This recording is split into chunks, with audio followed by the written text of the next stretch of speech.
सबसे पहली बात, हमारी कमजोरी क्या है? हम परेशान हो जाते हैं। संसार में देखो तो परेशान, परमार्थ की तरफ देखो तो हम परेशान हो, ये हमारा आदत स्वभाव बन गया परेशान होना। थोड़ा सा धैर्यवान बनो, गंभीर बनो। कोई भारी से भारी विपत्ति में परेशानी स्वीकार करके विपत्ति से थोड़ी निकला जाता। सुलझो, ठीक है, विपत्ति आई, समस्या आई, इसका समाधान होगा। ऐसा थोड़ी कि हमें नष्ट कर देगी। अगर अभी हमारी बड़ी हानि हो जाती है, हम कल इससे बड़ा लाभ प्राप्त कर सकते हैं। हमको एकदम बिल्कुल गंभीर रहना है, इतने कमजोर नहीं बन जाना। अब वो गए तो क्या होगा, अब वो वस्तु गई तो क्या, पद गया तो क्या होगा।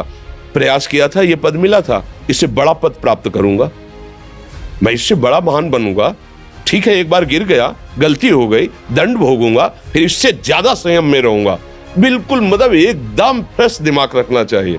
और अपने लोग क्या है, जरा सी बात में एकदम पछड़ा कर लेते हैं, एकदम कमजोर हो जाते हैं। ये बिल्कुल ठीक नहीं है। हम जीवन भर की यात्रा की बात कह रहे हैं, भारी से भारी कष्ट में भी मुस्कुराना, तो हमें बल मिला है, हमें भगवान की कृपा का दर्शन हुआ है, हमें उनका दुलार दिखाई दिया है। अगर ऐसे तो भाग जाते, फिर परमार्थ में थोड़ी चलना होता है। आज जो आप सुन करके लाभ लेने की चेष्टा कर रहे हो ना, ये केवल प्रवचन नहीं है, ये जीवन है। अगर ये जिए ना होते ना तो ये इसका प्रभाव नहीं पड़ता, फिर वाणी का प्रभाव नहीं पड़ता। हम इसीलिए कहते हैं, जैसे आप लोग एकदम परेशान हो जाते हैं जब बोलो, क्या हमसे ज्यादा परेशानी होगी? दोनों किडनी खराब, दवाई लाने के लिए पैसे नहीं, पानी रखा है हम उठ के पी नहीं सकते, भीषण शरीर में कष्ट, भीषण बुखार, क्योंकि किडनी फेल, जरा में बुखार, खाने को क्या, रोटी मांग के लाओ। अगर वहां सब्जी मिलती तो लाल मिर्च ऐसी पड़ के मिलती थी कि वो पा नहीं सकते थे। आप सोचो, पानी लाना है तो मुझे लाना है, पीना है तो मुझे पीना है। अगर मैं हारता तो कहां पहुंच जाता, क्या स्थिति होती? नहीं, मरना है, पर कदम पीछे। कोई दिन ऐसा नहीं जिस दिन सेवा ना की हो, जिस दिन सेवा ना गए हो। गुरु जी की सेवा में जाना है, पहले अपने को स्वस्थ साबित करना है, नहीं वो सेवा नहीं लेंगे। तुम बीमार हो, तुम कष्ट में हो, ऐसे उनकी दृष्टि परेशान थे, उनकी सेवा की, आके लेट गए।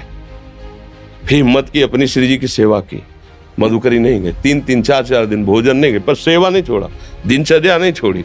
और उसका प्रधान कारण संयम, ब्रह्मचर्य, भगवदाश्रय, नाम जप, कभी हारने नहीं दिया। अभी भी थोड़ी देर बाद डायलिसिस शुरू हुआ। हारने, आपको हारे हुए नजर आ रहे हैं। शरीर में पीड़ा है, किडनी फेल है, ऐसा थोड़ा हम स्वस्थ बैठे हैं, पीड़ा है, बार बार प्यास लगती है, थोड़ा थोड़ा पानी मिलता है, लेकिन हम आनंदित हैं, हम प्रसन्न हैं। हम लड़ाई में हारे नहीं हैं, ना हारेंगे, हम जीत चुके हैं।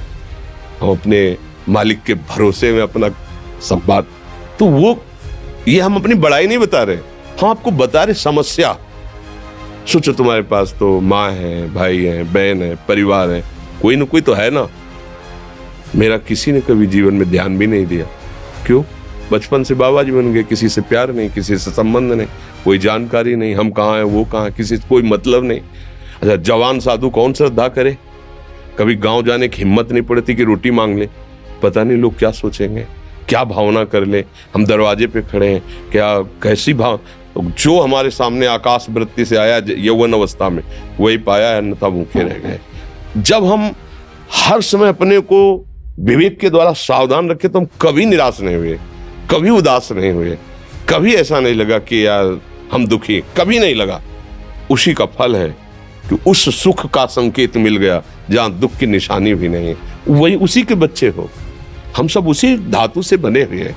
हम इतना क्यों परेशान हो जाते हैं? हम ये देखते हैं अपने लोग, थोड़ी बात बिगड़ गई परेशान, नहीं बिगड़ी तो बिगड़ जाने की संभावना में परेशान है। आज सुख है, लेकिन कल सुख छिन जाएगा तो हम आज के सुख में सुखी ना होकर कल के दुख की आने की संभावना में हम भयभीत हो। मतलब क्या हमारी सोच रह गई? हमको इतना बलवान बनना है कि सुख और दुख दोनों हमको छू न सके। भारी से भारी सुख की व्यवस्था है तो अहंकार नहीं, हर्षित होकर किसी का अपमान न करे कि हम धनी, हम पदाधिकारी, अमुक। भारी से भारी दुख आया तो हमें किसी के सहयोग की जरूरत नहीं, हम फिर अपने कदम बढ़ाएंगे, हम फिर जुड़ी हुई अपनी भावनाओं को सजाएंगे। मस्त जीवन एकदम। तुम अविनाशी के बच्चे हो। शेर का बच्चा भेड़ों के बीच में फंसकर म्यों म्यों बोल रहा है, बस अगर दहाड़ना सीख जाए तो कोई भी उसे परास्त नहीं कर सकता। ऐसे भगवद अंश तू प्रपंच में फंसकर अपने को इतना दीन क्यों देख रहा है? तू ऐसा है कि भगवान के दिव्यास्त्र में भी ताकत नहीं तेरे को मार सके।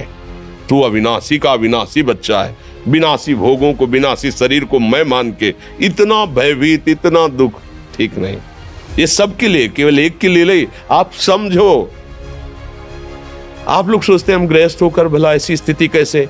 जनक जी सुखदेव जी के गुरु हैं और राजा हैं, महल है, रानियां हैं, नौकर है, चाकर।